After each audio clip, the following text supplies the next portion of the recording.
Les doigts tapotant le clavier, les yeux rivés sur l'écran, impossible pour ces jeunes de lâcher leur smartphone. Tous les jours, si je peux dire 24 heures sur 24, moi j'utilise mon téléphone. Même quand c'est en charge et tout, je les utilise en tout cas fréquemment. Quand je veux dormir, je ne l'éteins pas, mais c'est là quand même. Je dors, il y a toujours ce réflexe-là où on se dit, bon, peut-être j'ai un message, on se réveille vite fait. J'utilise mon téléphone sauf si je dors. Je peux l'utiliser 17 heures voire 20 heures par jour. Les seules fois où je n'utilise pas mon téléphone portable, ce sont ces seules fois-là où je dors peut-être. Quand je dors, je mets toujours mon téléphone sur vibreur.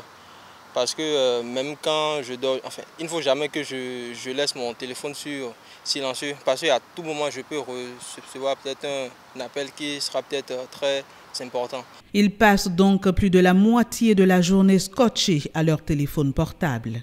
Une addiction dont ils sont parfois conscients des conséquences, mais qu'importe. Parfois, quand j'en abuse, j'ai des douleurs, j'ai mal aux yeux. Oui, je sais que l'utilisation abusive du téléphone H24 heures peut avoir des conséquences, mais on n'a pas le choix. Les risques de santé auxquels expose l'usage excessif des téléphones portables sont réels et multiples. C'est d'abord les conséquences liées au cerveau. C'est démontré par des études. C'est vrai que les recherches sont toujours en cours pour approfondir ces études, que les ondes électromagnétiques sont potentiellement cancérigènes. Ça peut affecter la santé oculaire, allant du grattage, sinon du prurite oculaire, allant du flou visuel, allant jusqu'à la myopie et parfois même la cécité. Il y a l'effet sur le sommeil.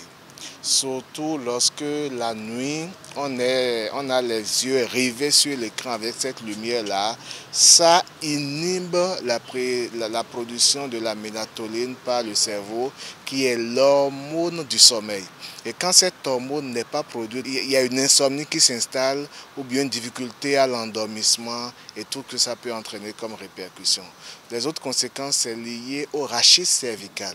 Parce que le portable ou bien les écrans parfois nous font adopter une mauvaise posture, une mauvaise hygiène de la colonne vertébrale allant du rachis cervical jusqu'au rachis dorsal et même lombaire parfois. Autre chose, c'est les doigts.